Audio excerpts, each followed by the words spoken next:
अय अरे निखिल सदगीरचे गावातले लोक असे एवढे गोल राऊंड करून टकलावून कोणा का पाहताय मध्ये असं कोण उभं आहे असं मध्ये काय विषय नेमकी आणि निखिल सदगीर का अचानक एवढा पैसा कुठून आलाय तर आज निखिल सदगीर आणि त्याचा भाऊ आपली गाडी घेऊन आलता क्रेशरवर आपली गाडी तर दिली ती मस्त भरायला लावून अय अरे ते जाऊ द्या इकडे यांचा कोणता टाइम आहे आंघोळ करायचा अय अरे थंडी बिंडी वाजत नाही काय भाऊ आपली गाडी बिडी घेऊन मस्तपैकी निघालो मित्रांनो आता आपल्या साईटवर पोहोचलो मस्तपैकी निवांत गाडी खाली गेली आणि आता निखिल सदगीर मस्तपैकी झोपणार आहे सकाळी उठून मस्तपैकी आंघोळ बिंगोळ करून आपल्या दीपक भाऊ सोबत निघालो होतो कॉलेजला आणि निखिल सदगीर का काही पैसा नाही आलाय मित्रांनो ते घरच्यांनी कॉलेज भरायला फी दिली तीच घेऊन चाललो होतो तुमचा भाऊ अजून पण गरीबच आहे आणि गरीबच राहतो काय माहिती निखिल सदगीरच्या कॉलेजची फी भरून मस्तपैकी दीपक भाऊ सोबत आलतो सिन्नर मध्ये आपल्या दीपक भाऊचं त्या तहसील मध्ये काय काम होतं काय माहिती मी तर मस्तपैकी झाडाखाली निवांत बसलो होतो नंतर आपल्या दीपक भाऊला गाडी भरायची होती म्हणून आलतो क्रेशरवर तो तर बसला होता गाडीत खडी भरीत त्याची गाडी साईडवर जाऊन खाली होऊन आली तो अजून इकडे ज्यूसच पितोय अरे पटत का तुला आणि मग दुपार नंतर निखिल सदगीर आलता त्याच्या मित्राची इथं आज त्याची मिरवणूक होती उद्या लग्न आहे ना भाऊचं माझ्यासारखं आपल्या दलिंदर गँगला पण काही काम नाही बँड आल्या पाहिला आलते भाऊ कोणता बँड आहे तुम्ही काही म्हणा मित्रांनो पण बँडचा आवाज एकदम नाद होता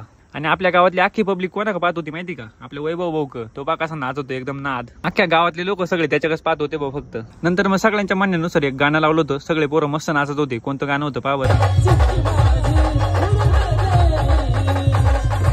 तर आजच्यासाठी एवढंच मित्रांनो चला भेटू पुढच्या व्हिडिओत लवकरच तोपर्यंत लाईक करा कमेंट करा शेअर करा मिस्टर निकला फॉलो करा आणि चला